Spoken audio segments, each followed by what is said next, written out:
Hi, and welcome to another episode of Gary Talks.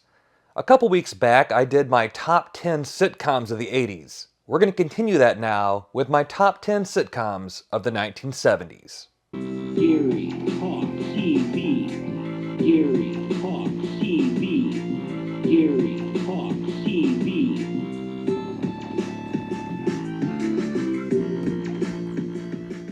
I was born in 1975, so I recall a little bit of, 1979, 1978, maybe some of my very first memories. So most of these shows I watched in reruns and syndication. With the 80s that I previously did, I watched all of those when they came out. I was there in front of the TV.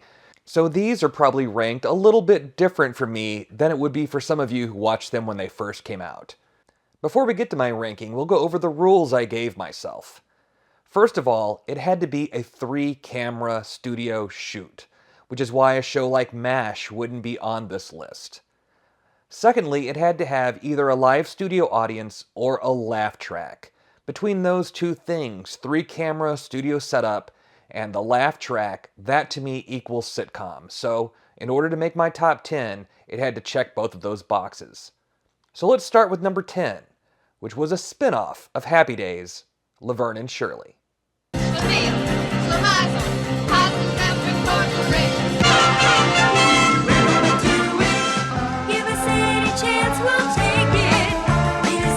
Now, when I was younger and watched Laverne and Shirley, I only tuned in for Lenny and Squiggy. Everything they did made me laugh. But as I got older, I began to appreciate what Laverne and Shirley brought to the table. They were working-class women trying to make it in the world, and that resonated with a lot of people. Plus, their friendship was heartwarming and hilarious. And let's not forget the catchy theme song. That tune is still stuck in people's heads to this day. And the show's physical comedy and slapstick humor kept viewers laughing and coming back for more. I mean, who wouldn't want to hang out with these two and their wacky friends? There is one name that basically sums up 70s sitcoms, also 80s, 90s, stuff until last year, and that's Norman Lear. Hell, I could almost do a top 10 Norman Lear shows of the 70s. You're going to hear his name a few more times on my list, but we're going to get to his first one in my top 10, Good Times. Good Times was a spinoff of the popular show Maude, which itself was a spinoff of All in the Family.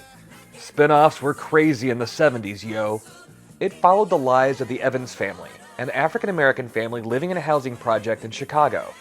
The show is groundbreaking in its portrayal of a working-class black family and the challenges they faced. Even though the Evans family might not have looked like mine, I related to a lot of the problems they faced as they dealt with these issues in ways that walked the line between heartwarming and humorous. John Amos was perfectly cast as James, but it was Esther Roll who truly carried the show as his wife, Florida. Damn! And of course, who could forget Dynamite himself, the legendary Jimmy J.J. Walker. The characters were well developed and the actors had great chemistry, which made the show even more enjoyable to watch. Plus, younger folks might be surprised that Michael Jackson's little sister Janet showed up in season 5, the Cousin Oliver character that I actually didn't hate.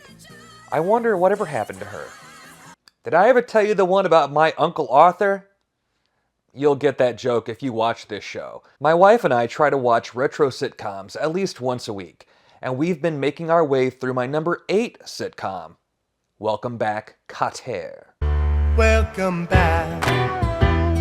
Your dreams were your ticket out. Julie, did I ever tell you about my Uncle Malcolm, the traveling salesman? My first question to people who enjoyed Welcome Back, Cotter when it first aired, did anyone really find Gabe Kaplan funny? He thought he was Groucho Marx with an afro, but I rarely ever laughed at anything he said or did. And if I did laugh, it was an eye-roll type of laugh. So if I don't find Cotter funny, then why is Welcome Back, Cotter on my list of top 10 shows? The Sweat Hogs, of course. This was one of the first shows I remember watching where I couldn't wait to hear the catchphrases. Hi there.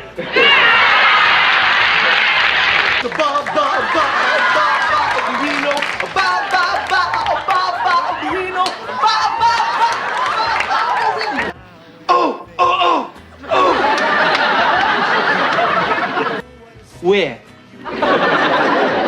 Anywhere. Who? Signed, Epstein's mother. And of course, Up your nose with a rubber hose.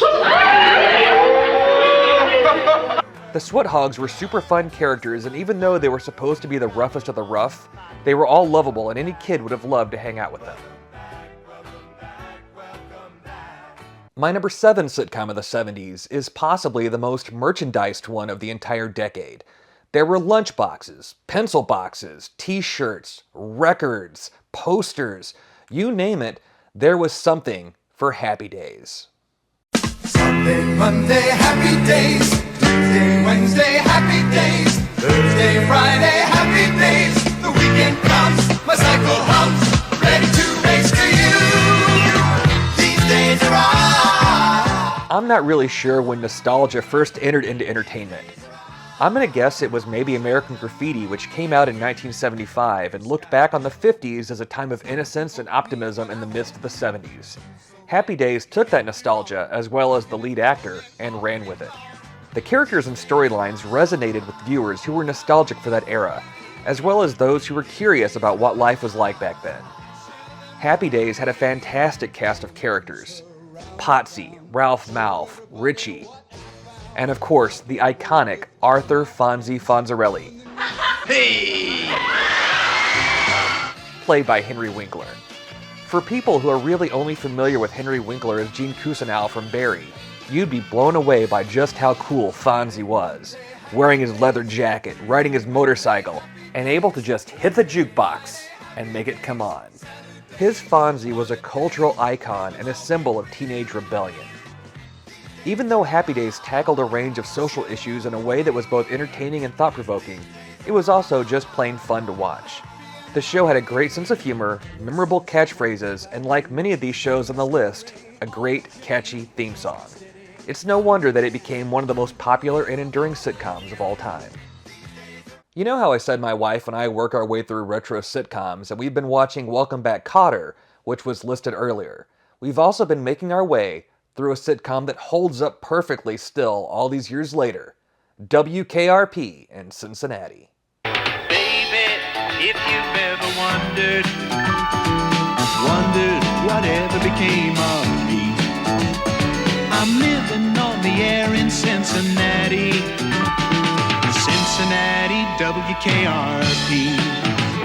I initially watched WKRP for 3 reasons.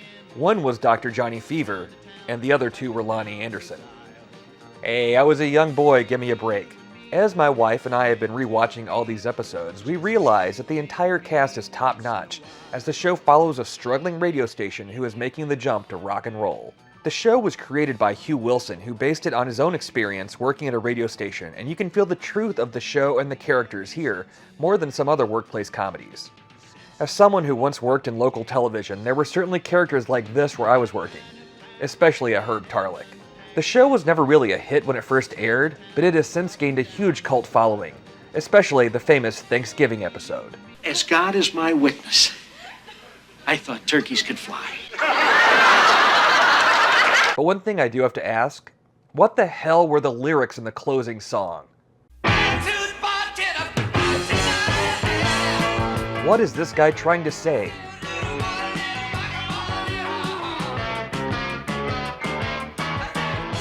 Is he even speaking English?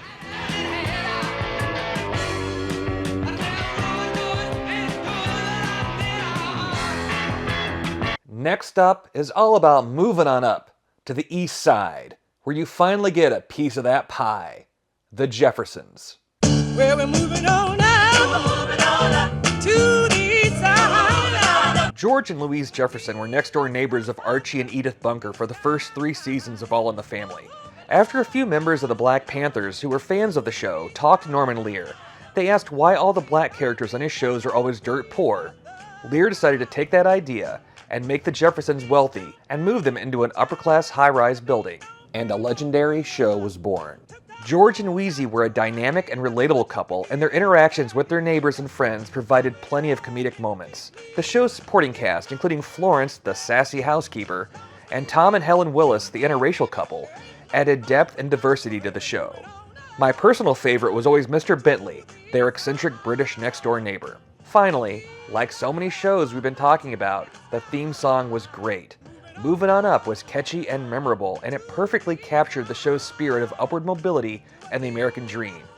Because The Jeffersons was so well written, well acted, and socially relevant, it left a lasting impact that can still be seen on today's television landscape. We've already mentioned a few Norman Lear shows so far in the countdown, but next up is probably his greatest achievement, my number 4 show of the 70s, All in the Family. The way Glenn Miller played. Songs that made the hit parade. Like I've said a few times already, the 70s were a time of great sitcom theme songs. But this one, not so much. It might be my least favorite of all time. I have to stop Edith singing. That's better. Anyway, it's funny that so often people today will point to a show like All in the Family and they'll say that it couldn't be made today because people are much more offended these days. And while that's a correct statement, All in the Family offended plenty of people in the 70s as well. The show broke ground in its depiction of issues previously considered unsuitable for a U.S. network audience, such as racism, homosexuality, women's lib, rape, religion, miscarriages, abortion. A lot of people were not ready to see this, and a lot were very offended. But it was also insanely popular, consistently topping the ratings each season when it was on. The show's success paved the way for a new generation of comedic programs that abandoned the light domestic plot lines of television's early years in favor of topical themes with important social significance. Archie Bunker was often called the lovable bigot, but I don't think that term works perfectly. He was most certainly a bigot, but he was a fully fleshed out and well-rounded character. The fact that he had many bigoted views didn't automatically make him a villain, as he was also a fairly loving and caring man in his own way. And Archie's views weren't set up to make him a hero. It just showed how out of touch he was with the ever-changing world of the 70s. If Archie Bunker were around today, he'd just be a villain, a bad guy, a dummy, and that would be that, and there would be no chance that he could help open people's eyes to a new way of thinking. The fact that All in the Family is just as relevant today as it was 50 years ago says a lot about how great the show was, as well as the state of our current world today. My dad really wasn't that big of a TV watcher. He liked old westerns like Bonanza and Gunsmoke and things like that, and of course he watched pro wrestling, which I would watch with him. But there was one sitcom he never missed. It was his favorite, and I never heard him laugh so hard as when he watched Sanford Son.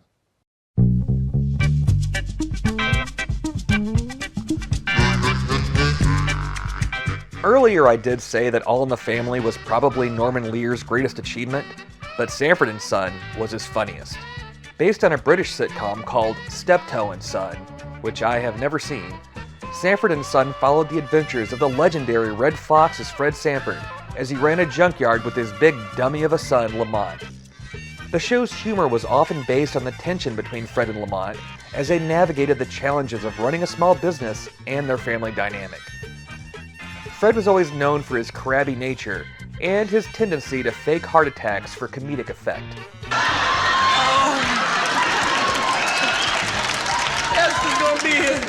Elizabeth, I'm coming, honey. While Lamont was often portrayed as the more level-headed and responsible of the two.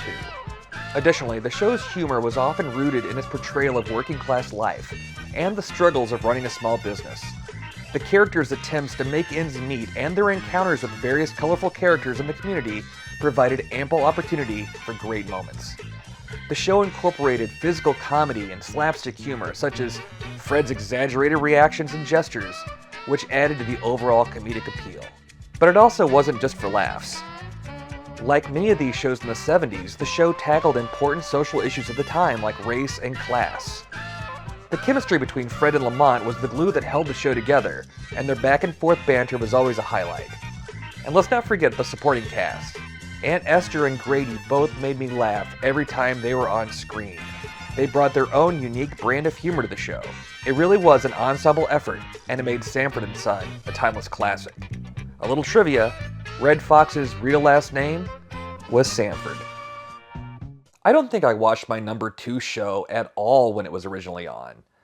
I remember seeing it here and there in reruns even, and I didn't really care for it.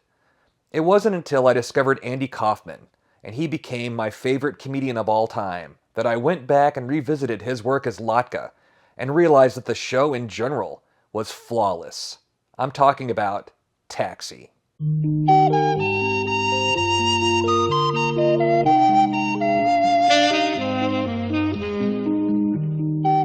Taxi had quite possibly the best cast of any 70s sitcom.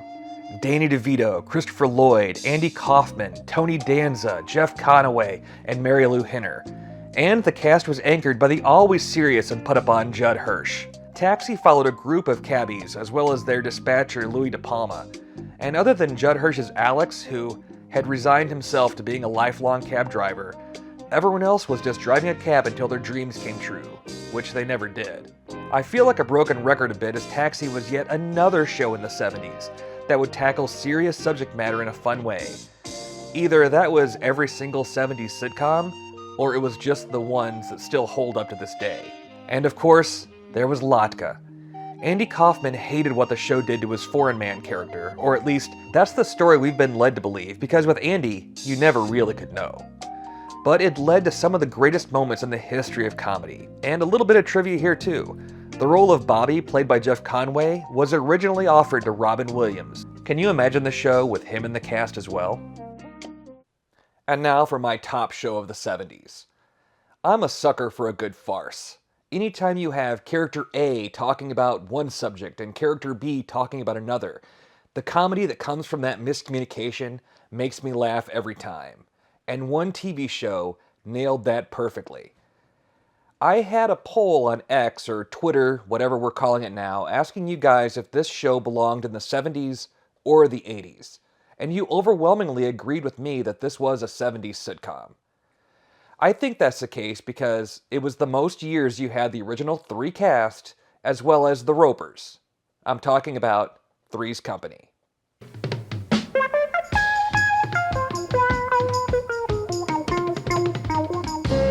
Come and knock on our door. Come and knock on our door. We've been waiting for you. We've been waiting for you. With a kiss. When I was younger watching Three's Company originally, it was John Ritter as Jack Tripper who always made me laugh. The situations he would get into, along with his slapstick style of comedy and facial expressions, was captivating to a kid. But the older I got, the more Mr. Roper became my favorite character. Stanley, if you came home and found another man making love to me, what would you do to him? Nothing. Nothing? Why not? Well, I figured the guy suffered enough. The only reason he allowed Jack to live with two girls in the apartment was because he assumed Jack was gay, which led to a lot of the comedic bits in the show. Mr. Roper was later replaced by Don Knotts as Mr. Furley, who was funny in his own right, but Mr. Roper will always be my favorite. The original three roommates of Jack, Chrissy, and Janet had chemistry for days. Once Chrissy was switched out for other roommates, the show wasn't quite as charming as it once was, but even those episodes had their moments. Above all else, I'd love to know what Mrs. Roper was smoking to make her so damn horny for Mr. Roper. Whatever it was must have really aged them, because Norman Fell was only 53 and Audred Lindley was 46. People really looked older in the 70s. What do you guys think? Agree with my picks? Have a different number one, a different show in the top 10 entirely? Be sure and let me know. And join me next week when we discuss my favorite superhero movies of all time. See you then. Gary Talk TV. Gary